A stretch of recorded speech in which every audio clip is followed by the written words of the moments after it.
வணக்க மக்களே, நாம இந்த ஆரோக்கியமான பதிவில் கொத்தமல்லி தலையில் நிறைந்திருக்கக்கூடிய மருத்துவமைகளை பற்றி பார்க்க போகிறோம். கொத்தமல்லி இலையில் விட்டமின் ஏ மற்றும் விட்டமின் சி போன்ற நுண்ணூட்ட சத்துக்கள் நிறைந்திருக்கு. அது மட்டும் இல்லாமல் நார் சத்து, இரும்பு சத்து, magnesium, calcium, vitamin K, phosphorus போன்ற ஏராளமான ஊட்டச்சத்துக்களும் கொத்தமல்லி இலையில் நிறைந்து காணப்படுது.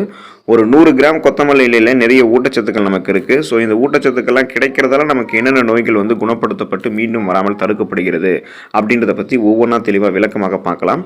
அதை பற்றி பார்க்குறது முன்னாடி இந்த வீடியோக்கு மட்டும் ஒரு லைக் கொடுத்துட்டு இந்த தகவலை உங்களுக்கு தெரிஞ்சவங்களுக்கும் ஷேர் பண்ணிடுங்க. ஏன்னா இது அவங்களுக்கும் பயனுள்ளதாக இருக்கக்கூடிய ஒரு ஆரோக்கியமான பதிவு தான். இது போன்ற அப்டேட்ஸ்க்கு நீங்கள் தொடர்ந்து பார்க்கறதுக்கு நம்மளுடைய ஹெல்த் நியூஸ் தமிழ் சேனலை மறக்காம சப்ஸ்கிரைப் பண்ணி வச்சுக்கோங்க. பக்கத்தில் இருக்கக்கூடிய பெல் பட்டனையும் கிளிக் பண்ணி ஆல் அப்படின்ற ஆப்ஷனையும் செட் பண்ணி வச்சுக்கிட்டீங்க அப்படின்னா நான் போடக்கூடிய எல்லா அப்டேட்ஸும் உங்களுக்கு நோட்டிஃபிகேஷன் அடிக்கடி சேரும். சரி வாங்க மக்களே, இப்போ வீடியோக்குள்ள போயிடலாம். கண் பார்வையை ஊக்குவிப்பதற்கு கொத்தமல்லி இலையை எடுத்துக்கொள்ளலாம். ஆரோக்கியமான கண்களை பெறுவதற்கு கொத்தமல்லியை உணவில் சேர்த்துக்கொள்ள வேண்டியது அவசியம். கொத்தமல்லி இலையில் விட்டமின் ஏ, விட்டமின் சி எனும் உயிர் சத்து, விட்டமின் இ மற்றும் கரோட்டினாய்டுகள் அதிக அளவில் இருக்குது. இது நம்மளுடைய கண் பார்வையை ஊக்குவிப்பதற்கு உதவிகரமாக இருக்கும்.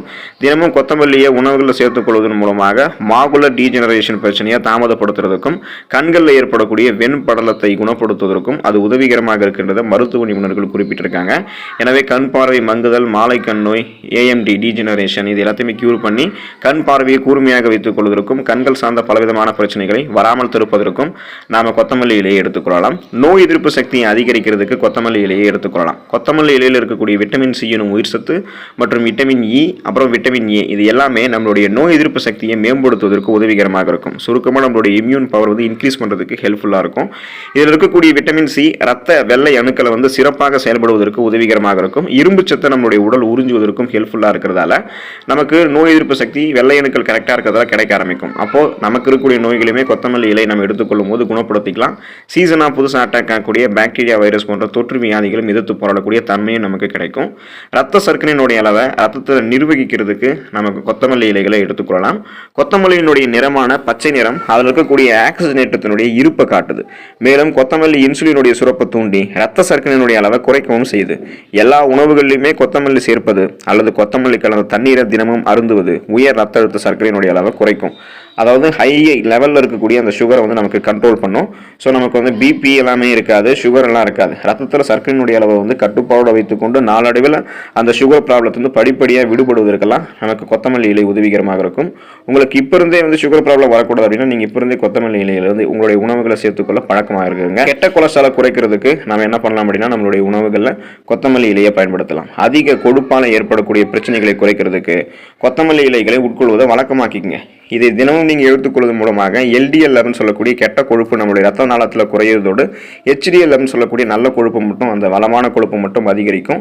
இதன் மூலமாக மாரடைப்பு, பக்கவாதம் போன்ற எந்த விதமான இதயம் சார்ந்த பிரச்சனையுமே நமக்கு இருக்காது. ஏன்னா ரத்த நாளங்கள் மிக சிறப்பான அளவில் சுருங்கி விரிஞ்சு இதயத்துக்கு ரத்தத்தை அனுப்புறதால கொழுப்பு நமக்கு படியாது. ஸோ அதெல்லாம் கியூர் பண்ணிக்கிறதால இதயம் நமக்கு ஆரோக்கியமாக இருக்கும். அதுக்கு கொத்தமல்லி இலை உதவிகரமாக இருக்கும். எலும்பு ஆரோக்கியத்தை பலப்படுத்துவதற்கு கொத்தமல்லி இலைகளை பயன்படுத்தலாம். கால்சியம், மெக்னீசியம் மற்றும் பாஸ்பரஸ் போன்ற நம்மளுடைய எலும்புகளை பலப்படுத்த உதவக்கூடிய சத்துக்கள் கொத்தமல்லி இலையில் இருக்கு.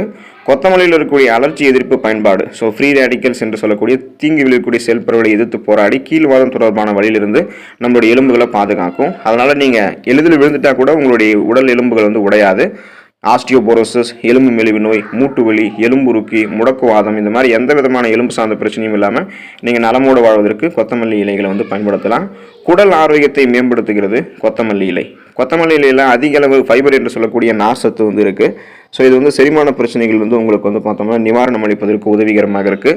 அது மட்டும் இல்லாமல் வயிற்று வலி, வயிற்றுப்போக்கு, குடல் பிடிப்பு, வாயு மற்றும் குமட்டல் போன்ற பல்வேறு பிரச்சனைகளுக்குமே கொத்தமல்லி சிகிச்சை அளிக்கக்கூடியதாக இருக்குது. அப்போ உங்களுக்கு குடலில் இருக்கக்கூடிய நல்ல பாக்டீரியாக்களை கொத்தமல்லி ஊக்குவிக்கிறதால செரிமானத்தை ஆரோக்கியமாக வைக்கும். சீரற்ற குடல் இயக்கம், மலச்சிக்கல் இந்த மாதிரி எந்த விதமான செரிமானம் சார்ந்த பிரச்சனையும் இல்லாமல் நீங்கள் நலமோடு வாழலாம். தோல் ஆரோக்கியத்தை மேம்படுத்துவதற்கு கொத்தமல்லி இலைகளை பயன்படுத்தலாம்.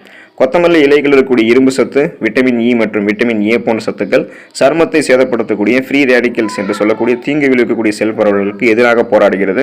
கொத்தமல்லி இலை இருக்குங்க இல்லையா, ஸோ அந்த எண்ணெய் சருமம் உங்களுக்கு ஆயில் ஃபேஸாக இருக்குது, எண்ணெய் சருமம் இருக்கிறவங்களுக்கெல்லாம் அதிகப்படியான எண்ணெயை உறிஞ்சுவதற்கு கொத்தமல்லி இலை மருந்தாக பயன்படுத்தப்படுகிறது. அப்போ உங்களுக்கு சருமம் சார்ந்த பிரச்சனைகள் எதுவுமே இல்லாமல் நீங்கள் நலமோடு இருக்கலாம். மின்னக்கூடிய சருமம் உங்களுக்கு கிடைக்கும். ஆயில் ஃபேஸாக நீங்கள் இருக்க மாட்டீங்க. இதய ஆரோக்கியத்தை அதிகரிக்கிறதுக்கு கொத்தமல்லி இலை எடுத்துக்கொள்ளலாம். கொத்தமல்லி சாறு டயூரிக்காக செயல்படலாம் அப்படின்றத ஆய்வுகளில் குறிப்பிடுறாங்க. இது ரத்த அழுத்தத்தை குறைக்கிறதுக்கும், கொலஸ்ட்ராலுடைய அளவை குறைக்கிறதுக்கும், இதய நோய் அபாயத்தை குறைக்கிறதுக்கும் பயன்படுவதாக கண்டுபிடிச்சிருக்காங்க. கொத்தமல்லி உணவில் சேர்த்துக் கொள்வது சோடியத்தினுடைய உட்கொள்ளலை நமக்கு குறைக்கும். இதனால இதயம் சார்ந்த பிரச்சனைகள்லாம் எதுவும் இல்லாமல் நம்ம நலமோடு வாழலாம். மூளையை பாதுகாப்பாக பராமரித்துக் கொள்வதற்கு, நினைவாற்றலை அதிகரிக்கிறதுக்கெல்லாம் கொத்தமல்லி இலையை எடுத்துக்கொள்ளலாம். கொத்தமல்லி இலையினுடைய சாறு மூளை செல்களை சேதத்திலிருந்து பாதுகாக்குது, அதோட நினைவாற்றலையும் மேம்படுத்துது. நீங்கள் சாப்பிடக்கூடிய பருப்பு உணவுகள், சப்ஜி, சேலட் மற்றும் ரைதாக்களில் கொத்தமல்லி இலையை சேர்த்துக்கலாம். இதன் மூலமாக எதையும் எளிதில் கற்றுக்கொள்ளக்கூடிய திறன், கூர்மையான புத்தி போன்றவற்றை பெற்று ஒரு ஃபாஸ்ட் லேடராக சிந்தித்து செயல்படுவீங்க. உங்களுக்கு பார்க்கின்சன், அல்சைமர் போன்ற ஞாபக மறதி சார்ந்த அந்த நரம்பியல் நோய்களும் எதுவுமே இருக்காது. அதிலிருந்து விலகிக் கொள்வதற்கெல்லாம் முதியவர்களுக்கு கொத்தமல்லி இலைகளை அடிக்கடி தங்களுடைய உணவுகளை கொடுக்கலாம். எனவே குழந்தைகள் ஆரம்பித்து இளைஞர்கள் தொடங்கி முதியவர்கள் வரைக்கும் அன்றாடம் உங்களுடைய உணவுகளை கொத்தமல்லி இலைய உணவுகள் அப்பப்போ சேர்த்துக்கோங்க. இதன் மூலமாக நிறைய மருத்துவ நன்மைகள் உங்களுக்கு கிடைக்கப்பெறும். நீங்களும் நலமோடு வாழலாம். அடுத்த ஆரோக்கியமான பதிவில் மறக்காமல் சந்திப்போம். நன்றி மக்களே.